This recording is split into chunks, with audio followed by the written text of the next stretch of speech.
I can take the credit actually. ಏನಂದರೆ ಇನ್ನು next ಯಾವುದೇ ಕತೆಗಳಿದ್ರು ಅದು ನನ್ನ ಚಾಯ್ಸು. ನಮ್ಮ ದೋಸ್ತರೆಲ್ಲರೂ ಮಂತ್ಲಿ ಸ್ಯಾಲ್ರಿ ತೊಗೊಳಕ್ಕೆ ಶುರು ಮಾಡಿದ್ರು. ನಾವಿನ್ನೂ ಸಿಗೋ ಈಗ ಬೀದಿ ನಾಟಕ ಮಾಡಿದಾಗ 1,000 ಸಿಗುತ್ತೆ, ಆಮೇಲೆ ಸೀರಿಯಲ್ಗೆ ಹೋದರೆ 500 ರೂಪಾಯಿ 600 ರೂಪಾಯಿ ಸಿಗುತ್ತೆ. ನಮ್ಮಪ್ಪ ಅವು ಹೇಳ್ಕೊಂಡೇ ಇರಲಿಲ್ಲ ಯಾರಿಗೂ, ನನ್ನ ಮಗ ಇಂಜಿನಿಯರಿಂಗ್ ಬಿಟ್ಟಾನ ಅಂತ. ಅದು ಒಂಥರ ಅವಮಾನ ಅವರಿಗೆ, ಊರಾಗೆಲ್ಲ ನಗಾಡ್ಬಿಡ್ತಾರೆ ಅಂತ. ನಿಮ್ಮ ತಾಳ್ಮೆಯನ್ನು ಪರೀಕ್ಷೆ ಮಾಡಿರೋ ಮೋಸ್ಟ್ ಕಷ್ಟಕರ ಫೇಸ್ ಯಾವುದು? ಬಟ್ ಯಾರು ಆ್ಯಕ್ಟಿಂಗ್ ಬರ್ತಾರೆ, ಆ್ಯಕ್ಟಿಂಗ್ ನಾವು ಟ್ರೈ ಮಾಡಬೇಕು ಅಂತ ಯಾರು ಬರ್ತಾರೆ, ಅಪ್ರೋಚ್ ಮಾಡ್ತಿರ್ತಾರೆ ಅಂದಾಗ ನಾನು ಅವ್ರಿಗೆ ಹೇಳ್ತೀನಿ. ಆ್ಯಂಡ್ ಈ ಶೋ ಮುಖಾಂತರ ಹೇಳೋಕ್ಕೆ ಇಷ್ಟಪಡ್ತೀನಿ. ಏನಪ್ಪ ಅಂದರೆ ಕಾಲೇಜ್ ಒಳಗೆ ಎಲ್ಲರೂ ಚಲೋ ಬಟ್ಟೆ ಹಾಕ್ತಿದ್ರು. ನಂಗೆ ತಿನ್ನಬೇಕು ಅಂತ ಆಸೆ ಇತ್ತು ಒಂದು ಒಳ್ಳೆ ಹೋಟೆಲ್ನಾಗ, ಬಟ್ ಕಿಶೆದಾಗ ರೊಕ್ಕ ಇರ್ತಿರ್ಲಿಲ್ಲ. ಸೋಷಿಯಲೈಸಿಂಗ್, ನೆಟ್ವರ್ಕಿಂಗ್ ಅದು ನಾನು ಅಷ್ಟಾಗಿ ಬಿಲೀವ್ ಮಾಡಿಲ್ಲ, ಅದನ್ನು ಅಷ್ಟಾಗಿ ನಾನು ಬಳಕೆನೂ ಮಾಡ್ಕೊಂಡಿಲ್ಲ. ನನಗೆ ಬಳಕೆ ಆಗಿದ್ದೆಲ್ಲವೂ ಕೂಡ ನನ್ನ ಕೆಲಸ.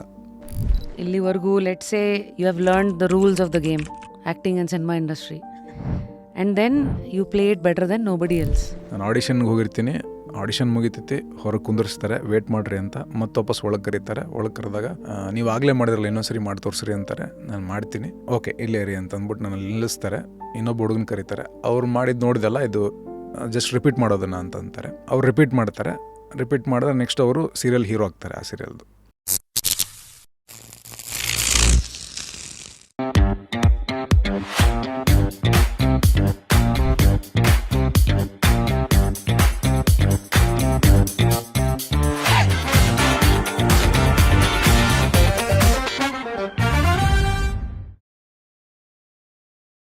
Today on Just Curious it is ನಮ್ಮ ನವೀನ್ ಶಂಕರ್ ಅವರು. ಐ ಥಿಂಕ್ ನಮ್ಮ ಶೋದು ವಿಶೇಷ is that we don't do Wikipedia, ಅಂದರೆ ಇಷ್ಟಿಷ್ಟುದ್ದ ಇಂಟ್ರಡಕ್ಷನ್ ಕೊಡಲ್ಲ. ಯಾಕಂದರೆ ನಂಗೆ ಅನ್ಸುತ್ತೆ ನಮ್ಮ introduction is better when it is out through ನಮ್ಮ ಆಲೋಚನೆಗಳು, ಲೈಫನ್ನು ಹೇಗೆ ನೋಡ್ತೀವಿ. That is a real introduction as you know as to who you can be ಅಥವಾ ಹೂ ಯು ಆರ್. ಶೋ ಪೂರ್ತಿ ಇಂಟ್ರೊಡ್ಯೂಸ್ ಮಾಡ್ಕೊತಾ ಹೋಗ್ತೀವಿ. ಸೊ ಫಸ್ಟ್ಲಿ ನವೀನ್, ಹೇಗಿದ್ದೀರಾ? Welcome to Just Curious. ಆರಾಮಿದ್ದೀನಿ, ನೀವು ಹೆಂಗಿದ್ರಿ? ನಾನು ಚೆನ್ನಾಗಿದ್ದೀನಿ. ಐ ಥಿಂಕ್ ಇದು ನಮ್ಮ ಎಷ್ಟನೇ ಪ್ರಯತ್ನ? 3ನೇ ಪ್ರಯತ್ನ ಅನ್ಸುತ್ತೆ. ಅಂದರೆ ಈ ಕೀಪ್ ಅಂದರೆ ಕೆಲವು ಸತಿ ಗೇರ್ಗಳು ಹಾಕ್ತಾ ಇರ್ತೀವಿ. ಬಿಕಾಸ್ ಪ್ರತಿಯೊಂದು ವ್ಯಕ್ತಿಯಲ್ಲೂ ಒಂದು ವ್ಯಕ್ತಿತ್ವ ಇರುತ್ತೆ. ಆ ವ್ಯಕ್ತಿತ್ವದ ಹಿಂದೆ ಒಂದಷ್ಟು ಘಟನೆಗಳು, ಜೀವನನ ನೋಡಿರೋ ಶೈಲಿ, ಅದು ಜನಗಳಿಗೆ ಅದು ಒಂದು ಪಾಠವಾಗಿರ್ಬೋದು ಅಂತ. So since you had a very interesting journey, just 13 years in the industry. So ಈ ಎಲ್ಲ ವಿಚಾರಗಳ ಮಧ್ಯ ಫಸ್ಟ್ಲಿ ಹೇಗಿದ್ದೀರಿ? ಸೂಪರ್, ಆರಾಮಿದ್ದೀನಿ. ತುಂಬ ಆಂಬಿಷಿಯಸ್ ಅಂತ ಅಂದ್ಕೊಳ್ಳೋಂಥ ಒಂದು ಪ್ರಾಜೆಕ್ಟ್ ಒಂದು ಇವಾಗ ಕತಿ ಆಲ್ಮೋಸ್ಟ್ 1-2 ರೌಂಡ್ ಬರೆದು ಮುಗಿಸ್ಯಾರ. ಸೊ ಜೀವನ ಒಂದು ಲೆನ್ಸನ್ನು ಸದ್ಯಕ್ಕೆ ಯಾವ ಥರ ನೋಡ್ತಾ ಇದ್ದೀರಾ? ಯಾಕೆಂದರೆ ನಂಗೆ ಅನ್ಸತ್ತೆ ನಾವು ಒಂಥರ ಮರಳುಗಾಡಿ ಇದ್ದಂಗೆ. ಅದು ಕೆಲವುದು ಬರ್ತಾ ಇರುತ್ತೆ, ಹೋಗ್ತಾ ಇರುತ್ತೆ, ನಿಲ್ತಾ ಇರುತ್ತೆ. ಕೆಲವುದು ಕ್ಯಾಕ್ಟಸ್ ಥರನೂ ಬೆಳ್ಕೊಂಡು ಅದೇ ನಮಗೆ ಮುಳ್ಳಾಗತ್ತೋ ಅಥವಾ ನೆರಳಾಗತ್ತೋ ಗೊತ್ತಿಲ್ಲ ನಾವು ನೋಡ್ದಂಗೆ. ಸೊ ನಿಮ್ಮ ಲೆಕ್ಕಾಚಾರ ಹೇಗಿದೆ? ಸೋ ಫಾರ್ ಅಂದರೆ ಸಿನಿಮಾ ಅಂತ ಬಂದರೆ ಆ್ಯಕ್ಚುಲಿ ಈಗಿಂದ ಬೆಟರ್ ಅಂತ ಅನ್ಕೋಬೋದು. ಅಂದರೆ ಫ್ರಮ್ ಪಾಸ್ಟ್ 2012ಇಂದ 16ವರೆಗೂ ನಿಮ್ಮದು ಗುಲ್ಟು ರಿಲೀಸ್ ಆಗೋವರೆಗೂ ಒಂದು ಲೆಕ್ಕ ಇತ್ತು. ಅದು ಅಲ್ಲಿಂದ ಅಪ್ ಟು ಕೋವಿಡ್ ಒಂದು ಲೆಕ್ಕ. ಕೋವಿಡ್ ಆದಮೇಲಿಂದ ಒಂದು ಹೊಸ ಜರ್ನಿ. ಸೊ ಇದು 3.0 ನವೀನ.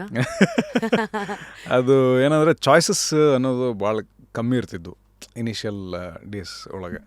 ಅದು 1 ಸಿನಿಮಾ ಆದಮೇಲೆ, 2 ಸಿನಿಮಾ ಆದಮೇಲೆ, 3 ಸಿನಿಮಾ ಆದಮೇಲೆ ನೀವು ಕನ್ಸಿಸ್ಟೆಂಟಾಗಿ ಪ್ರೂವ್ ಮಾಡ್ಕೋತಾ ಬರೋಕ್ಕೆ ಶುರು ಮಾಡ್ತೀರಲ್ಲ, ಅವಾಗ ಚಾಯ್ಸಸ್ ಹೆಚ್ಚಾಗ್ತವೆ.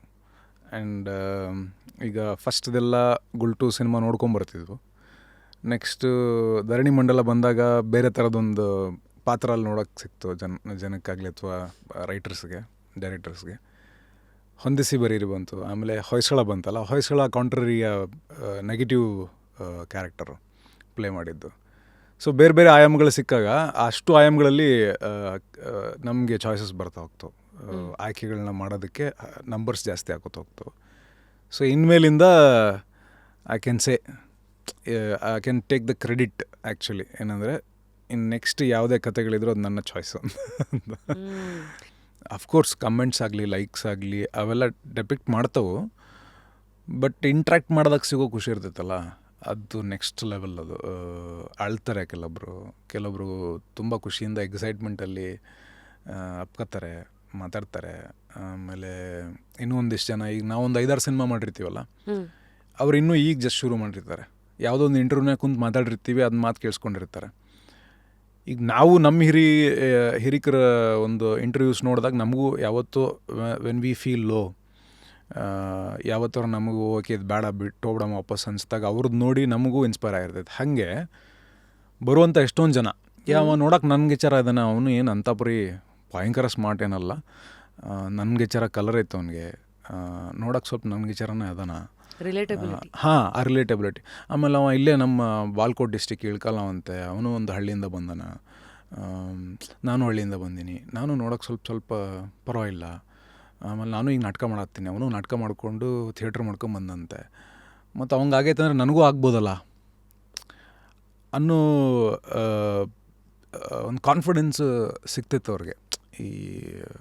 ಈಗ ನಾನು 2007 ಒಳಗೆ ಬೆಂಗಳೂರಿಗೆ ಇಂಜಿನಿಯರಿಂಗ್ ಮಾಡೋಕ್ಕೆ ಅಂತ ಬಂದಾಗ ಸಿನಿಮಾ ಇಂಟ್ರೆಸ್ಟ್ ಇಟ್ಕೊಂಡೇ ಬಂದಿದ್ದು ಬೆಂಗಳೂರಿಗೆ. ಬಿಗ್ಗೆಸ್ಟ್ ಇನ್ಸ್ಪಿರೇಷನ್ನು ನನಗೆ ಸಿನಿಮಾ ಕನಸು ಎಷ್ಟೇ ಹಿಂದೆಯಿಂದ ತಗೊಂಡ್ರು, ಎಷ್ಟೇ ಜನ ಆ್ಯಕ್ಟ್ರಸ್ ನಮ್ಮ ಮೇಲೆ ಇಂಪ್ಯಾಕ್ಟ್ ಮಾಡಿದ್ರು, 2 ಬಿಗ್ಗೆಸ್ಟ್ ಡ್ರೈವ್ ಕ್ರಿಯೇಟ್ ಮಾಡಿದಂಥ 2 ಸಿನಿಮಾಗಳು ಮತ್ತು 2 ಆ್ಯಕ್ಟ್ರ್ ಅಂದರೆ ಮುಂಗಾರು ಮಳೆ, ದುನಿಯಾ ವಿಜಯ್ ಸರು ಮತ್ತು ಗಣೇಶ್ ಸರು. ವೈ? ಬಿಕಾಸ್ 2007 ನಾನು ಬೆಂಗಳೂರಿಗೆ ಬಂದಿದ್ದು, ಅದಕ್ಕೂ ಮುಂಚೆ 2 ಸಿನಿಮಾಗಳು ರಿಲೀಸ್ ಆಗಿತ್ತು.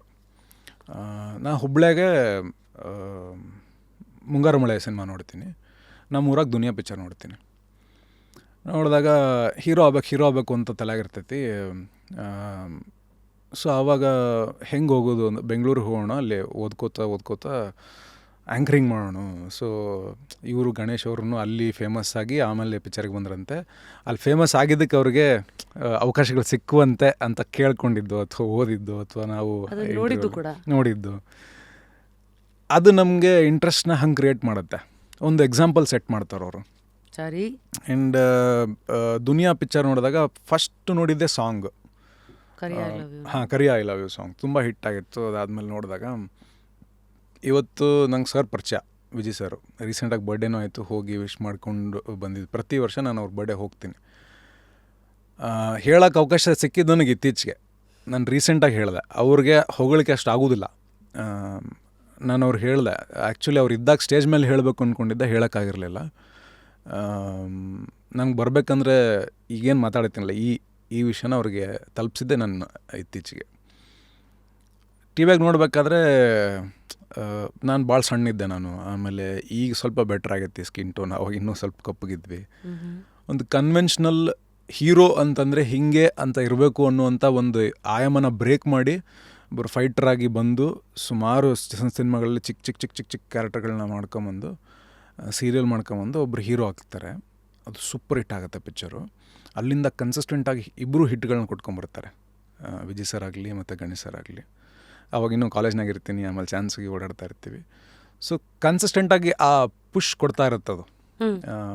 ಓಕೆ, ಇವ್ರು ಆಗ್ಯಾರ, ನಾವು ಆಗ್ಬೋದು, ಇವ್ರು ಹಿಂಗಾಗ್ಯಾರ, ನಾವು ಅದನ್ನು ಟ್ರೈ ಮಾಡೋಣ. ದಟ್ಸ್ ಹೌ ನಾನು ಮೀಡಿಯಾಗೆ ಬಂದಿದ್ದು.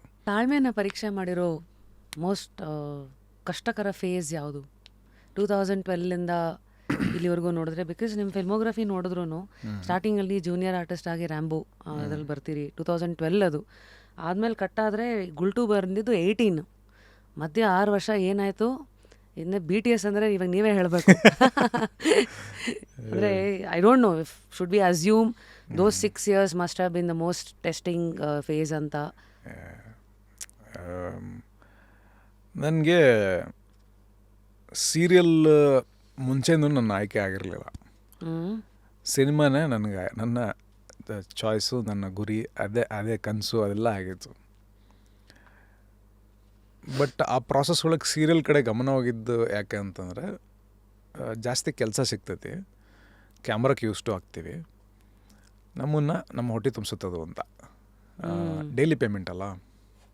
ಇವತ್ತು ಬೆಳಗ್ಗೆಯಿಂದ ಸಂಜೆ ಮುಂದೆ ಕೆಲಸ ಮಾಡ್ತೀರಿ, ಅವತ್ತಿನ ದುಡ್ಡು ಸಿಕ್ಬಿಡ್ತೈತಿ, ಮತ್ತು ನೆಕ್ಸ್ಟು ಗಾಡಿ ಓಡುತ್ತೆ ಮುಂದೆ, ರನ್ನಿಂಗಲ್ಲಿರೋದು ಗಾಡಿ ಬೇಸಿಕ್ಲಿ. ಸೊ ಆ ಸೀರಿಯಲ್ ಟೈಮ್ನಾಗೆ ಸೊ ಹಿಂಗಾಗಿ ಒಳಗೊಂದಿತ್ತು. ಅಂದರೆ ನನಗೆ ಇದು ಬಂದಿದ್ದು ನಾನು ಮಾಡ್ಕೊತ ಹೋಗ್ತೀನಿ ಸೀರಿಯಲ್ ಒಳಗೆ, ನನಗೆ ಅದು ಇದು ಅಂತ ಏನು ಬೇಕಾಗಿಲ್ಲ. Because it is not my area of interest. ನಾನು ಮಾಡ್ಕೊತ ಹೋಗ್ತೀನಿ, ನನಗೆ ದುಡ್ಡು ಸಿಗ್ತೈತಿ ಇದ್ರಾಗೆ. ಅಂಥ ಟೈಮ್ನಾಗೂ ರಿಜೆಕ್ಷನ್ ಆಗ್ಬಿಟ್ವಲ್ಲ, ಆವಾಗ ಸ್ವಲ್ಪ ತಾಳ್ಮೆ ಅಳ್ಳಾಡಿದ್ದು. ಹಂಗಾರೆ ಇವರು ಕರೆಯಂಗಿಲ್ಲ, ಅಲ್ಲೂ ಸಿಗೋದಿಲ್ಲ, ಎಲ್ಲ ಕಡೆ ಡೋರ್ಸ್ ಕ್ಲೋಸ್ಡ್ ಅಂತ ಅಂದ್ಬಿಟ್ರೆ ಏನಿದು ಎವ್ರಿಬಡಿ ಕಮ್ಸ್ ವಿತ್ ಹೋಪ್. ಎಲ್ಲರೂ ಒಂದು ಹೋಪಿಂದ ಬರ್ತಾರೆ, ಕನ್ಸಿಟ್ಕೊಂಬರ್ತಾರೆ, ಸಕ್ಸಸ್ಫುಲ್ ಸ್ಟೋರಿಗಳು ನೋಡ್ಕೊಂಬರ್ತಾರೆ. ಬಟ್ ಅದಕ್ಕಿಂತ ಜಾಸ್ತಿ ಹೊಡೆದಾಟಗಳು, ಫೇಲ್ಯೂರ್ಸು ಇದ್ದೇ ಇರ್ತಾವಲ್ಲ ಸುಮಾರಷ್ಟು. ಅದು ಡಾಮಿನೇಟ್ ಮಾಡೋಕ್ಕೆ ಶುರು ಮಾಡಿಬಿಡುತ್ತೆ. ಓಕೆ, ನಾನು ಆ ಕಡೆ ವಾಲ್ತಿದ್ದೀನಿ ಅಂತ ಅಂದ್ಕೊಂಡು ಆ ಟೈಮ್ನಾಗೆ ಭಾಳ ಕಷ್ಟ ಅನಿಸಿದ್ದು. ಏನು ಮಾಡ್ತಾಯಿದ್ರಿ? ಯಾರ ಥರ ಮಾತಾಡ್ತಾಯಿದ್ರಾ, ಅಥವಾ ಜರ್ನಲಿಂಗಾ, ಅಥವಾ ನೀರಿಗಿಳಿದ್ಮೇಲೆ ಹೊಡಿತಾ ಇರೋದು ಅಂತಾರಲ್ಲ, ಈಜು ಹೊಡಿಯೋದು, ಎಲ್ಲೋ ಒಂದು ಆವಾಗ ಶುರು ಮಾಡಿದ್ದೆ ಶಾರ್ಟ್ ಫಿಲ್ಮ್ಸು. ನನಗೆ ಸೀರಿಯಲ್ಸ್ದು ಆ ಥರ ಆಗಕ್ಕೆ ಶುರು ಆಯ್ತಲ್ಲ, ನಾನು ಕನ್ಸಿಸ್ಟೆಂಟಾಗಿ ನಾನು ವರ್ಕ್ ಮಾಡ್ತಿರ್ಬೇಕು ಅಂತಂದಾಗ ಸಿನಿಮಾಗಳಂತೂ ಸಿಗ್ತಿಲ್ಲ. ಅಟ್ಲೀಸ್ಟ್ ನಾವು ಶಾರ್ಟ್ ಫಿಲ್ಮ್ ಮಾಡೋಣ. ಸಿನಿಮಾಗೂ ಶಾರ್ಟ್ ಫಿಲ್ಮ್ಗೂ ಏನೂ ಡಿಫ್ರೆನ್ಸ್ ಇಲ್ಲಲ್ಲ. ಅಂದರೆ ಅಭಿನಯಿಸುವ ರೀತಿಗಳಲ್ಲಿ ನಾವು ಸೀರಿಯಲ್ಗಾದ್ರು ಒಂದು ಟೋನ್ ಅಂತ ಸೆಟ್ ಮಾಡ್ತೀವಿ. ಇವಾಗ ಅದು ಕೂಡ ಸ್ವಾಭಾವಿಕ ಅನ್ನುವಷ್ಟರ ಮಟ್ಟಿಗೆ ತರ್ತಾ ಇದ್ದಾರೆ. ಶಾರ್ಟ್ ಫಿಲ್ಮ್ಸ್ ಮಾಡೋಣ ಅಂತ ಅಂದ್ಕೊಂಡು ಕಂಟಿನ್ಯೂಸ್ ಆಗಿ ಶಾರ್ಟ್ ಫಿಲ್ಮ್ಸೇ ಮಾಡಿದೆ. ನಾನು ಒಂದು 8-10 ಶಾರ್ಟ್ ಫಿಲ್ಮ್ಸ್ ಮಾಡಿದ್ದೀನಿ. ಆ ಶಾರ್ಟ್ ಫಿಲ್ಮಿಂದ ಒಂದು ಸಿನಿಮಾ ಸಿಕ್ತು ನನಗೆ. That is your visiting card ಅಲ್ಲ? ಸೊ ಆ ಶಾರ್ಟ್ ಫಿಲ್ಮ್ ಯಾರೋ ನೋಡಿದ್ರು, ಮುಖಗಳು ಅಂತ ಶಾರ್ಟ್ ಫಿಲ್ಮ್ ಮಾಡಿದ್ವಿ. ಯೂಟ್ಯೂಬ್ನಾಗ ಆಯ್ತದೆ ಇನ್ನು. ಆ ಶಾರ್ಟ್ ಫಿಲ್ಮ್ನ ನೋಡಿ ಕರೆದ್ರು, ಒಂದು ಸಿನಿಮಾ ಐತೆ ಮಾಡ್ತೀರಾ ಅಂತ ಅಂದ್ಬಿಟ್ಟು ಲೀಡಾಗಿ. ಆ ಸಿನಿಮಾ ಶುರು ಆಯಿತು, ಶೂಟಿಂಗು ಮುಗೀತು, ಸ್ಟಾಪ್ ಆಗೋಯ್ತು. ಆ್ಯಂಡ್ ಇನ್ನೊಂದು ಸೀರಿಯಲ್ ಆಡಿಷನ್ಗೆ ಹೋಗಿರ್ತೀನಿ. ಆ ಸೀರಿಯಲ್ ಆಡಿಷನ್ಗೆ ಹೋದಾಗ ಅದು ಆ ಫೇಸು, ಒಂದು ರಿಜೆಕ್ಷನ್ ಆ ಫೇಸಲ್ಲಿ ಇದ್ದಾಗ ಒಂದು ಕೋಪ ಬಂದುಬಿಟ್ಟಿರುತ್ತೆ, ಒಂದು ಸಿಟ್ಟು ಬಂದಿರುತ್ತೆ ನನಗೆ. ಇವರು ನಮ್ಮನ್ನೆಲ್ಲ ತೊಗೊಳಂಗಿಲ್ಲ ಅಂತಂದ್ಬಿಟ್ಟು ಅದನ್ನು ಬಾಯ್ಬಿಟ್ಟು ನನ್ನ ಎದುರುಗಡೆನೇ ಹೇಳಿರ್ತಾರೆ. ನಾನು ಆಡಿಷನ್ಗೆ ಹೋಗಿರ್ತೀನಿ, ಆಡಿಷನ್ ಮುಗಿತೈತಿ, ಹೊರಗೆ ಕುಂದಿರಿಸ್ತಾರೆ, ವೇಟ್ ಮಾಡಿರಿ ಅಂತ, ಮತ್ತೆ ವಾಪಸ್ ಒಳಗೆ ಕರೀತಾರೆ. ಒಳಗೆ ಕರೆದಾಗ ನೀವು ಆಗಲೇ ಮಾಡಿದ್ರಲ್ಲ, ಇನ್ನೊಂದ್ಸರಿ ಮಾಡಿ ತೋರಿಸ್ರಿ ಅಂತಾರೆ. ನಾನು ಮಾಡ್ತೀನಿ, ಓಕೆ ಇಲ್ಲೇ ರೀ ಅಂತಂದ್ಬಿಟ್ಟು ನನ್ನ ನಿಲ್ಲಿಸ್ತಾರೆ. ಇನ್ನೊಬ್ಬ ಹುಡುಗನ ಕರೀತಾರೆ, ಅವ್ರು ಮಾಡಿದ್ದು ನೋಡಿದಲ್ಲ, ಇದು ಜಸ್ಟ್ ರಿಪೀಟ್ ಮಾಡೋದನ್ನು ಅಂತ ಅಂತಾರೆ. ಅವ್ರು ರಿಪೀಟ್ ಮಾಡಿದ್ರೆ ನೆಕ್ಸ್ಟ್ ಅವರು ಸೀರಿಯಲ್ ಹೀರೋ ಆಗ್ತಾರೆ ಆ ಸೀರಿಯಲ್ದು. ಅದು ಆ ಕ್ಷಣಕ್ಕೆ ಸಿಕ್ಕಾಬಿಡೆ ಕಾಡಿತ್ತದು. ಮತ್ತು ನಮ್ಮನ್ನೇ ಕರೆದ್ರು, ನಮ್ಮನ್ನಂತ ಸಿಟ್ಟು ಬಂದಿತ್ತು ನಮಗೆ. ನೀವು ಒಬ್ಬರ ಕೈಲಿ ಹಂಗೆ ಮಾಡಿಸ್ತೀರಿ, ನಿಮ್ಗೆ ಇಷ್ಟ ಆಗೈತೆ ಅಂದಮೇಲೆ ಯಾಕೆ ತೊಗೊಳ್ಳೋದಿಲ್ಲ ಅಂತ ಅಂದ್ಬಿಟ್ಟು. ಬಟ್ ಆಮೇಲೆ ಅವರು ಭೇಟಿಯಾದಾಗ ತುಂಬ ಪೇಷಂಟಾಗಿ ಕೂತ್ಕೊಂಡು ಹೇಳಿದ್ರು, ಪ್ರಾಕ್ಟಿಕಾಲಿಟಿ ಹೇಳಿದ್ರು ಅವರು. ಇಲ್ಲ ನವೀನ್, ಅಂದರೆ ನಿಮಗೆ ನಿಮ್ಮ ಕನಸು ಏನೈತಲ್ಲ ಸಿನಿಮಾ, ನೀವು ಆ ಕಡೆ ಹೋಗ್ರಿ. ಬಿಕಾಸ್ ಸೀರಿಯಲ್ದಾಗ ನಮಗೇನಂದರೆ ಒಂದಿಷ್ಟು ಕ್ರೈಟೀರಿಯಾ ಅಂತ ಇರ್ತವೆ. ಅಂದರೆ ಹಿಂಗೆ ಅಂದರೆ ತಪ್ಪಾಗಿ ತಿಳ್ಕೊಬಾರ್ದು ನನ್ನ, ಸೀರಿಯಲ್ ಆಡಿಯನ್ಸ್ ಆಗಲಿ ಅಥವಾ ಇಂಡಸ್ಟ್ರಿ ಆಗಲಿ. ಅಲ್ಲಿ if U C the heroes, small screen heroes ನೋಡಿದ್ರೆ ಗುಡ್ ಲುಕಿಂಗ್, ತುಂಬ ಐಡಿಯಲ್ ಆಗಿರುವಂಥ ಒಂದು ಮೈಕಟ್ಟು ಮತ್ತು ಕಲರು ಇದಿರುತ್ತದೆ. ಅಂದರೆ ಅವ್ರು ಹಾಗೆ ಆ ಕತೆಗೆ ತಕ್ಕಂತೆ, ಈ ಕೆಲವೊಂದಿಷ್ಟು ಕತೆಗಳು ಬೇರೆ ಅದನ್ನ ಬ್ರೇಕ್ ಮಾಡ್ಕೊಂಬಂದಿದ್ದಾವೆ. ಬಟ್ ಅವ್ರು ಹೇಳಿದರು ನನಗೆ ಕುಂದ್ರಿಸಿ, ಇಲ್ಲ ನವೀನ್, ಒಂದು ಅರ್ಥ ಮಾಡ್ಕರಿ, ನೀವು ಚಲೋತ್ನಾಗ ಪರ್ಫಾರ್ಮ್ ಮಾಡ್ತೀರಿ, ಬಟ್ ಹಂಗೆ ಅಂದ್ಕೊಂಡು ನಾನು ಲೀಡ್ ಮಾಡೋಕ್ಕಾಗೋದಿಲ್ಲ. ಬಿಕಾಸ್ ಚಾನಲ್ ವಿಲ್ ನಾಟ್, ನಾನು ನಿಮ್ಮನ್ನು ಆಯ್ಕೆ ಮಾಡಿಕೊಂಡ್ರೆ ಚಾನಲ್ ಆಯ್ಕೆ ಮಾಡ್ಕೊಳ್ಳೋದಿಲ್ಲ. ನಮಗೆ ಆ ಪಾತ್ರಕ್ಕೆ ನೋಡೋಕ್ಕೆ ಭಾಳ ಚಂದನವರು ಒಬ್ಬರು ಬೇಕು. ಅವ್ರಿಗೆ ಅಭಿನಯ ಬಂದಿಲ್ಲ ಅಂದರೂ ನಾವು over a period of time ನಾವು ಬೇಕಾದ್ರೆ we can train them. But ನಮಗೆ ಈ ಥರ ಸಡನ್ ಲುಕ್ಸ್ ಅಂತ ನಾವು ಅಂದ್ಕೊಂಡಿರ್ತೀವಿ, ಅಥವಾ ಇನ್ಯಾವುದೋ ಸೀರಿಯಲ್ದು ತಂದು ಆ ಸೀರಿಯಲ್ನ ಇಲ್ಲಿ ರೀಮೇಕ್ ಮಾಡ್ತಾ ಇರ್ತೀವಿ. ಸೊ ಅಂಥ ಸಂದರ್ಭದಲ್ಲಿ ಏನೂ ಮಾಡೋಕ್ಕಾಗೋದಿಲ್ಲ. ಸೊ ನಿಮ್ಮನ್ನು ತೊಗೊಳಕ್ಕಾಗೋದಿಲ್ಲ. ಬಟ್ ಯಾವುದಾದ್ರು ಒಂದು ಒಳ್ಳೆ ಪಾತ್ರಕ್ಕೆ ಕರಿತೀನಿ ಅಂತಂದ್ಬಿಟ್ಟು ಹೇಳಿ ಕಳಿಸಿದ್ರು. ಸೊ ಆ ಟೈಮಲ್ಲಿ ನಾನೊಂದು ಶಾರ್ಟ್ ಫಿಲ್ಮ್ ಮಾಡಿ, ಅದಾದಮೇಲೆ ಒಂದು ಆಡಿಷನ್, ಲಾಸ್ಟ್ ಆಡಿಷನ್ ಅನ್ಕೋತೀನಿ, ಅದು ಸೀರಿಯಲಿಗೆ ನಾನು ಕೊಟ್ಟಿದ್ದು. ಆ ಟೈಮ್ನಾಗೆ ಅರವಿಂದ್ ಕೌಶಿಕ್ ಅವರು ಆ ಸೀರಿಯಲ್ ಡೈರೆಕ್ಟ್ ಮಾಡ್ತಿರ್ತಾರೆ. ಅವ್ರು ಕಾಲ್ ಮಾಡಿಬಿಟ್ಟು, ನವೀನ್ ಅವರೇ ಮೀಟ್ ಮಾಡ್ಬೋದಲ್ಲ ಅಂತಂತಾರೆ. ಅದಕ್ಕೆ ನಾನು, ಸರ್ ನಾನು ಬರೋಲ್ಲ ಸರ್ ಅಂತ. ಇಲ್ಲ ಸರ್ ನಾನು ಸೀರಿಯಲ್ ಬರಲ್ಲ ಸರ್, ನಾನು ಆ್ಯಕ್ಚುಲಿ ನನ್ನ ಸಿನಿಮಾ ಇಂಟ್ರೆಸ್ಟ್ ಐತೆ ಸರ್, ನಾನು ಸಿನಿಮಾ ಮಾಡ್ತೀನಿ ಸರ್ ಅಂತ. ನಾನು ಕಾಲ್ ಮಾಡಿದೆ, ಅದಕ್ಕೆ ರೀ ಬನ್ನಿ ಅಂತಾರೆ. Then we start a cinema, steel ಪಾತ್ರೆ ಸಾಮಾನು ಅಂತನ್ನುವಂಥ ಸಿನಿಮಾ. ಅದು ಅವಾಗ, ಈಗ ಮತ್ತೆ ಬೇರೆ ಆ್ಯಕ್ಟರ್ಸ್ನ ಹಾಕೊಂಡು ಮಾಡಿದ್ರು, ಬಿಕಾಸ್ ಅವಾಗ ಶುರುವಾಗಿ ಸ್ಟಾಪ್ ಆಗಿಬಿಡ್ತು ಅದನ್ನು once again. So that was the phase, ಅದು ಗುಲ್ಟು ಶುರು ಆಗೋಕ್ಕೂ ಮುಂಚೆ ಎಂಟೈರ್ ಆ ಜರ್ನಿಲಿ ಆದಂಥದ್ದು ಇವೆಲ್ಲನೂ. ಬಟ್ ಅಗೇನ್ ಅದೇ ಇವೆಲ್ಲ ಆಗುತ್ತೆ ಇವೆಲ್ಲ ಅಂತ ಅಂದ್ಕೊಂಡು ಫಿಕ್ಸ್ ಆದಮೇಲೆ ಇವೆಲ್ಲ ದೊಡ್ಡದಂತ ಅನ್ಸೋದಿಲ್ಲ. Do think networking helps? ಅಂದರೆ ಪಾರ್ಟೀಸು, ಐ ಮೀನ್ ರೋಷನ್ಸ್ದು ರೆಫರೆನ್ಸ್ ತೊಗೋತೀನಿ, ಯಾಕೆಂದರೆ ರೀಸೆಂಟಾಗಿ ಅದು ನೋಡಿದೆ, ಅದು ಉಳಿದಿದೆ. ಅವರು ರಾಕೇಶ್ ರೋಷನ್, ಹೃತಿಕ್ ರೋಷನ್ ಅವ್ರ ತಂದೆ ಒಂದು ಫೇಸಲ್ಲಿ ಪ್ರತಿದಿನ ಒಂದಿಷ್ಟು ಡೈರೆಕ್ಟರ್ಸ್ಗಳಿಗೆ, ಪ್ರೊಡ್ಯೂಸರ್ಸ್ಗಳಿಗೆ ಕಾಲ್ ಮಾಡೋದು, ನನಗೇನಾರು ನನ್ನ ಪಾತ್ರಕ್ಕೆ ಏನಾರು ಇದ್ದರೆ ಇದು ಮಾಡಿ, ನನಗೇನಾರು ಅವಕಾಶ ಇದ್ದರೆ ಅಂತ. But which the same thing is seen as the other way around. ನಮ್ಮಲ್ಲೊಂದು ಈಗೋ ಇರುತ್ತೆ, ನಾವೇ ಹೆಂಗೆ ಕೇಳೋದು, ಅವ್ರೇನಾರು ಅಂದ್ಕೊಂಡ್ಬಿಟ್ರೆ, ನಾವು ಕೇಳಿ ಸಣ್ಣವ್ರಾಗ್ಬಿಟ್ರೆ ಅಂತ. ಸೊ ಇದು ಆಚೆ ಕಡೆಯಿಂದ ನೋಡೋರು ಲೆಕ್ಕಾಚಾರ, ಬಟ್ ನೀವು ಒಳಗಿರೋರ್ದು ಲೆಕ್ಕಾಚಾರಗಳು ಹೇಗೆ. And as a hero, as a man, ಯಾಕೆಂದರೆ ಹೆಣ್ಮಕ್ಳು ಕೆಲವು ಸತಿ ಕೇಳೋಕ್ಕೆ ಹಿಂದೆ ಮುಂದೆ ನೋಡ್ತಾರೆ ಅಂತ ತುಂಬ ಜನ ನಮ್ಗೆ ಹೇಳಿದಾರೆ ಇಲ್ಲಿ.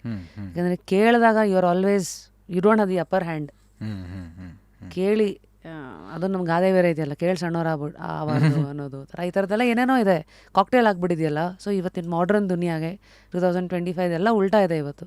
ಎಲ್ಲರೂ ಅದನ್ನು ಕೆಲವು ಪ್ರಶ್ನೆ ಮಾಡಿರೋರು ಇದ್ದಾರೆ, ಅದನ್ನು ಕೆಲವು ಸತಿ ಲಕ್ಗೆ ಕ್ರೆಡಿಟ್ ಕೊಟ್ಟಿರೋರು ಇದ್ದಾರೆ. ನಿಮ್ಮ ಕೇಸ್ ಏನು? How do you look at networking and approaching people for opportunities?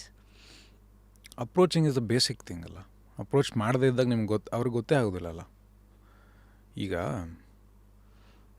ನಾವು ಇದು ನನ್ನ 7ನೇ ಸಿನಿಮಾ ರಿಲೀಸ್ ಆಗ್ತಿರೋದು ಇವಾಗ. ನೋಡಿದವ್ರು ಏನಂತಾರೆ, ಈಗ ನಿಮ್ಮ ಮನೆಯಿಂದ ನಾವು ಹೊರಗೆ ಹೋಗಿ ಸಿಗ್ನಲ್ವರೆಗೂ ಹೋಗೋಷ್ಟರೊಳಗೆ ಎಷ್ಟು ಜನಕ್ಕೆ ಗೊತ್ತಿರ್ತೀನಿ ನಾನು?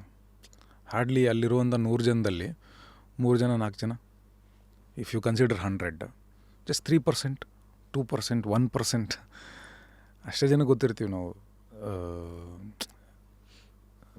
ಸ್ಟಾರ್ ಆದಾಗ ನೀವು ಅಪ್ರೋಚ್ ಮಾಡೋ ಅವಶ್ಯಕತೆನೇ ಇರಲ್ಲ, ಅದು ಉಲ್ಟಾ ಆಗಿರತ್ತವ ಅಲ್ವಾ? ಸೊ ಯು ಬಿಗಿನಿಂಗ್ ಸ್ಟೇಜಲ್ಲಿ ಇದ್ದಾಗ approaching is the first thing. ಅದಕ್ಕೂ ಮುಂಚೆ ಕಲಿಕೆ, ಅದ್ರ ಬಗ್ಗೆ ನಾವು ಮಾತಾಡೋದ್ವಿ. ಬಟ್ ನೀವು ಅವಕಾಶಕ್ಕೆ ಅಂತ ನೀವು ಪೂರ್ಣ ಪ್ರಮಾಣದ ತಯಾರಿ ಮಾಡ್ಕೊಂಡು ನೀವು ಹೋದಾಗ ನೀವು ಅಪ್ರೋಚ್ ಮಾಡಲೇಬೇಕು. ಅದು ಹುಡುಗಿರಾಗಲಿ ಹುಡುಗರಾಗಲಿ ಯಾರೇ ಆಗಲಿ. ಅಪ್ರೋಚ್ ಮಾಡೋ ಹಂತದಾಗೆ ಕಹಿ ಅನುಭವನೂ ಆಗ್ಬೋದು, ಒಳ್ಳೆ ಅನುಭವನೂ ಆಗ್ಬೋದು. ಕೆಲವೊಬ್ರು ಹೆದರ್ತಾರೆ. ಹಾಂ, ನನ್ನ ಫ್ರೆಂಡ್ಸ್ ನಮ್ಮ ಫ್ರೆಂಡ್ ಸರ್ಕಲಲ್ಲಿ ಹೀರೋಯಿನ್ಸ್ ಇದ್ದಾಗ, ಹೊಸದಾಗಿ ಶುರು ಮಾಡ್ಬೇಕಾದ್ರೆ ನಮ್ಮ ಜೊತೆಗೇ ಅವಕಾಶ ಹುಡುಕ್ತಿರೋವಂಥವ್ರು ಇದ್ದಾಗ, ಸಹಜವಾಗಿ ಜಾಸ್ತಿ ಅವ್ರನ್ನ ಬೆಳೆಸಿರ್ತೀವಲ್ಲ ಹುಡುಗರಿಗಿಂತ. ನೋಡಿದವ್ರು ಏನಂತಾರೆ ಅಂತ. ಸೊ ಅದರ ವರ್ಸ್ಟ್ ಪರಿಣಾಮವಾಗಿ ಅವ್ರಿಗೆ ಹೆದರಿಕೆನೂ ಜಾಸ್ತಿ ಇರ್ತೈತಿ. ಅಥವಾ ನ್ಯೂಸ್ ಒಳಗೆ ಅದು ಇದು ಕೇಳೋದಲ್ಲಿ ಸುಮಾರಷ್ಟು ಓದಿರ್ತಾರೆ, ಅಥವಾ ಇಲ್ಲ ನಮ್ಮನ್ನು ದುರ್ಬಳಕೆ ಮಾಡ್ಕೋತಾರೆ ಅನ್ನೋ ಹೆದರಿಕೆ ಇರ್ತದೆ. ಆ ಥರ ಇದ್ದಾಗ ನಾನು ಹೇಳಿದ್ದು, ನಿಮ್ಮ ಸ್ನೇಹಿತರ ಜೊತೆ ಆದರೂ ಹೋಗ್ಬೋದು, ಇಲ್ಲ ಫೋನ್ ಮುಖಾಂತರ ಕಾಂಟ್ಯಾಕ್ಟ್ ಮಾಡ್ಬೋದು. You can recheck, you can background check. ನನಗೆ ಗೊತ್ತಿರೋ ಪ್ರಕಾರ ಅಟ್ಲೀಸ್ಟ್ ನಮ್ಮ ಪಾರ್ವತಿ ಮೆನನ್ ಅವರು ಹೇಳಿದ್ರು ಇದನ್ನ, compare to all other industries ಕನ್ನಡದಲ್ಲಿ ಈ ಥರದ ಅನುಭವಗಳನ್ನ ಕಮ್ಮಿ ಆಗಿರೋದು, ಈ ಥರದ ಅನುಭವಗಳನ್ನ ಅಂತ ಅಂದ್ಬಿಟ್ಟು ಹೇಳಿದರು. ಕೆಟ್ಟ ಅನುಭವಗಳು. ಅಪ್ರೋಚ್ ಮಾಡಬೇಕು, and you should be bold enough to tell them no when their approach is wrong. ಅದು ಕೆಟ್ಟ ಅಪ್ರೋಚ್ ಆಗಿದ್ರೆ ನೀನು ಹೇಳ್ಬೋದು, ನಿನ್ನ ಹತ್ರ ಆಯ್ಕೆ ಇದೆ, ನನಗೆ ಬೇಡ ಗುರು, ನನಗೆ ಈ ಥರ ಅವಕಾಶನ ಗಿಟ್ಟಿಸ್ಕೊಳ್ಳೋ ಅಂಥ ಅವಶ್ಯಕತೆ ಇಲ್ಲ, ನನಗೆ ಬೇಡ ಅಂತ ಹೇಳ್ಬೋದು ಅವರು. ಬಟ್ ಅಪ್ರೋಚ್ ಮಾಡಬೇಕು. ಅಪ್ರೋಚ್ ಮಾಡದೆ ಹೋದರೆ ಗೊತ್ತಾಗೋದಿಲ್ಲ. ಆ್ಯಂಡ್ ಸೋಷಿಯಲೈಸಿಂಗ್, ನೆಟ್ವರ್ಕಿಂಗ್, ಅದು ನಾನು ಅಷ್ಟಾಗಿ ಬಿಲೀವ್ ಮಾಡಿಲ್ಲ, ಅದನ್ನು ಅಷ್ಟಾಗಿ ನಾನು ಬಳಕೆನೂ ಮಾಡ್ಕೊಂಡಿಲ್ಲ. ನನಗೆ ಬಳಕೆ ಆಗಿದ್ದೆಲ್ಲವೂ ಕೂಡ ನನ್ನ ಕೆಲಸ. ಇಲ್ಲಿವರೆಗೂ let's say you have learned the rules of the game, acting in cinema industry, and then you play it better than nobody else. ಅಂದರೆ ಈಗ ಈ ಸಿನಿಮಾ ರಂಗದ ಆಟದ ರೂಲ್ಸನ್ನು ಅರ್ಥ ಮಾಡಿಕೊಂಡು ಬೇರೆಯವ್ರಿಗಿಂತ ನಾನು ಡಿಫ್ರೆಂಟಾಗಿ ಡಿಫ್ರೆಂಟಾಗಿ ಅನ್ಬೋದು, ಬೆಟರ್ ಅಂತ ಬೇಡ, ಡಿಫ್ರೆಂಟಾಗಿ ನನ್ನ ಆಟ ನಾನು ಆಡಿ ನನ್ನ ಗೆಲುವನ್ನ ನಾನು ನೋಡ್ತೀನಿ ಅನ್ನೋದಾದರೆ, ಚಿತ್ರರಂಗದ ಆಟದಲ್ಲಿ ನಿಮ್ಮ ಪಾಠಗಳೇನು, ಕಲ್ತಂಥ lessons in terms of dos and don'ts? ಹೆದರ್ಬಾರ್ದು, ಎದೆಗುಂದಬಾರ್ದು, ಆಗಲ್ಲ ಅಂದ್ಕೊಳ್ಳೋಕ್ಕೆ ಶುರುನೇ ಮಾಡಬಾರ್ದು. ಪಾಯಿಂಟ್. ಕನ್ಸಿಸ್ಟೆಂಟಾಗಿ ಎಫರ್ಟ್ಸು, ಕನ್ಸಿಸ್ಟೆಂಟಾದ ಕಲಿಕೆ, ಯೂಸಿಂಗ್ ದ ಅಪಾರ್ಚುನಿಟೀಸ್, ಸರಿಯಾದ ಬಳಕೆ, ನಿರಂತರವಾದ ಕಲಿಕೆ, ನಿರಂತರವಾದ ಪ್ರಯತ್ನ, ಇದಿಷ್ಟೇ ನಮ್ಮನ್ನು ಕಾಪಾಡೋಕ್ಕಾಗೋದು, ಇದಿಷ್ಟೇ ನಮಗೆ ಶಕ್ತಿನೂ ಕೊಡ್ತಾ ಹೋಗೋದು. ಸಿನಿಮಾ ರಂಗ ಬಹಳ ಒಂದು ರೋಲರ್ ಕೋಸ್ಟರ್ ರೈಡ್ ಇದ್ದಂಗೆ, ಯಾವಾಗ ಬೇಕಾದ್ರೆ ಏನಾದ್ರು ಆಗ್ಬೋದು, ಮೇಲೆ ಕೆಳಗಡೆ ಹೋಗ್ತಾ ಇರುತ್ತೆ. ನಿಮ್ಮ ಫೈನಾನ್ಸನ್ನು ಹೆಂಗೆ ಪ್ಲ್ಯಾನ್ ಮಾಡಿದ್ದೀರಾ? ನಿಮ್ಮ ಟೂಲ್ಸ್ ಏನು? ಇವತ್ತು ಕ್ರಿಪ್ಟೋ ಕರೆನ್ಸಿ ಇದೆ, ಲೈಕ್ ನಾನು ಬಿಟ್ಕಾಯಿನಲ್ಲಿ ಇನ್ವೆಸ್ಟ್ ಮಾಡಿದ್ದೀನಿ, real estate, gold, these are my choices. ನಿಮ್ಮ ಎಕ್ಸ್ಪೋಜರ್ ಹೇಗಿದೆ? ಇನ್ವೆಸ್ಟ್ ಮಾಡುವಷ್ಟು ದುಡ್ಡು ಬಂದಿಲ್ಲ ಫಸ್ಟು. ಇನ್ವೆಸ್ಟ್ಮೆಂಟ್ ಯಾವಾಗ ಶುರು ಆಕೈತಿ? When you have saving. ತಮಾಷೆ ಗೊತ್ತಾ, ನಾನೆಲ್ಲೋ ಓದಿದ್ದೆ ಇದು, ನನಗೂ 20 ವರ್ಷ ಆದಮೇಲೆ, this is my 18th working year, sorry, officially 2004 I started earning ಅಂದ್ಕೊಂಡು 20 ಅಂದ್ಕೊಳ್ಳಿ. ನಮಗೆ ನಮ್ಮ ಮೆಂಟಾಲಿಟಿ ಹೆಂಗಂದರೆ, ಫಸ್ಟು ದುಡ್ಡು ಬರುತ್ತೆ, ಖರ್ಚು ಮಾಡಿ ಬಾಕಿ ದಿನ ಉಳಿಸ್ತೀವಿ. ಅದೇ ಈ ಅತಿ ಹೆಚ್ಚು ದುಡ್ಡು ಮಾಡಿರೋರೆಲ್ಲ ಏನು ಒಂದೇ ಸತಿ 100 ಕೋಟಿ ನೋಡಿದವರಲ್ಲ, ಫಸ್ಟು ಬರೋ ದುಡ್ಡನ್ನು ಫಸ್ಟು ಅವ್ರು ಸೇವ್ ಮಾಡಿ ಉಳಿದಿರೋದ್ರಲ್ಲಿ ಲೈಫಲ್ಲಿ ಖರ್ಚು ಮಾಡ್ತಾರಂತೆ. That's best way to look. ಲುಕ್ಕೋ ಫಾಲೋನೋ ಎರಡು ಒಂದೇ ಆದರೆ better. But I mean, what is it for you? I don't know. Basic need ಮತ್ತು ಫುಲ್ಫಿಲ್ಮೆಂಟ್ ಅಂತ ಒಂದಿಷ್ಟು ಇರ್ತೈತಲ್ಲ, ನನಗೆ ಸೇವಿಂಗ್ಸ್ ಕರೆಕ್ಟು ಮಾಡಬೇಕು ಮುಖ್ಯ. ಬಟ್ ಒಂದು ನೀಡ್ ಅಂತ ಇರ್ತೈತಿ. ಇವಾಗ ನನಗೊಂದು 100 ರೂಪಾಯಿ ನನಗೆ ಇವತ್ತು ಬರತೈತಿ, ನಾನು ಅದಕ್ಕೆ ತಕ್ಕಂಗೆ ಖರ್ಚುಗಳನ್ನ ಪ್ಲ್ಯಾನ್ ಮಾಡ್ಕೋತೀನಿ. ಫಸ್ಟು 100 ರೂಪಾಯಿದಾಗ ನಾನು ಎಷ್ಟು ಖರ್ಚು ಮಾಡ್ಬೋದು, ಏನೇನು ಮಾಡ್ಬೋದು, ಆರಾಮಾಗಿರೋದಕ್ಕೆ, ತಲೆನೂ ಬರಲಾರ್ದಂಗೆ ಇರೋದಕ್ಕೆ, ಪ್ರೆಷರೈಸ್ ಆಗದಿರಂಗೆ ಇರೋದಕ್ಕೆ ನಾನು ಹೆಂಗೆ ಮಾಡ್ಕೋಬೋದು ಅಂತ ಅದನ್ನು ಪ್ಲ್ಯಾನ್ ಮಾಡಿದ್ದೀನಿ. ಹೊರತಾಗಿ ಇನ್ವೆಸ್ಟ್ಮೆಂಟ್ಸ್ ಪ್ಲ್ಯಾನ್ವರೆಗೂ ಹೋಗಿಲ್ಲ. ಬಟ್ ಒಂದು ಕನ್ಸಿಸ್ಟೆಂಟಾಗಿ ಮ್ಯೂಚುವಲ್ ಫಂಡ್ಸ್ ಅಂತ ಇರ್ತೈತಲ್ಲ, ಪ್ರತಿಯೊಂದು ಬ್ಯಾಂಕಲ್ಲಿ, ನಮ್ಮ ಬ್ಯಾಂಕ್ಗಳಲ್ಲಿ ಇರ್ತೈತಿ, ಹೊರಗೂ ಇರ್ತೈತಿ. ನನಗೆ ಲಕ್ಕಿಲಿ ಅದನ್ನು ಸಜೆಸ್ಟ್ ಮಾಡಿದ್ರು ಆ ಬ್ರ್ಯಾಂಚ್ ಮ್ಯಾನೇಜರ್. ನಮ್ಮ ಸಿನಿಮಾ ನೋಡಿದ್ರಿಂದ ಕರೆದು ಕೂರಿಸಿ, ನವೀನ್, ಇದು ಇವತ್ತು ನಿಮಗೆ ಇದ್ರದ್ದು ಹೆಲ್ಪ್ ಎಷ್ಟಾಗುತ್ತೋ ಅಲ್ಲೋ ಗೊತ್ತಿಲ್ಲ, ಇವತ್ತು ಮುಂದೆ ಯಾವತ್ತು ಚಲೋ ಹೊತ್ನಾಗ ಹೆಲ್ಪ್ ಆಕೈತಿ, ತಿಂಗಳಿಗೆ ಇಷ್ಟು ದುಡ್ಡು ನಿಮ್ದು ಅಲ್ಲ ಅಂತ ತಿಳ್ಕೊಂಡು ಒಂದು ಸೈಡಿಗೆ ಇಟ್ಬಿಡ್ರಿ ಅಂತ. ಅದು ಬೆಟ್ರಾಗಿ, ಅದು ಒಂದೇ ನನ್ನ ಇದಿರೋದು, insurance. But I suggest everybody,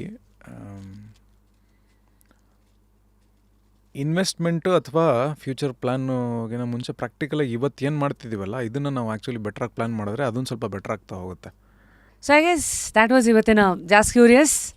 Naveen ಅವ್ರ ಲೈಫನ್ನು ಇಲ್ಲಿವರೆಗೂ ಹೇಗೆ ಎಕ್ಸ್ಪ್ಲೋರ್ ಮಾಡಿದ್ದಾರೆ, ಅವರ ಅಬ್ಸರ್ವೇಷನ್ಸಲ್ಲಿ ನೀವೇನೇನು ಎಕ್ಸ್ಪ್ಲೋರ್ ಮಾಡಿದ್ರಿ, ಕಮೆಂಟ್ ಸೆಕ್ಷನಲ್ಲಿ ತಿಳಿಸಿ. ಅಂಟಿಲ್ ನೆಕ್ಸ್ಟ್ ಟೈಮ್ ಸಿಗ್ತೀನಿ. ಹಳೆ ಎಪಿಸೋಡ್ಸ್ಗಳನ್ನು ನೋಡಿ, ಲೈಕ್ ಮಾಡಿ, ಶೇರ್ ಮಾಡಿ, ಕಮೆಂಟ್ ಮಾಡಿ. And thank you so much Naveen.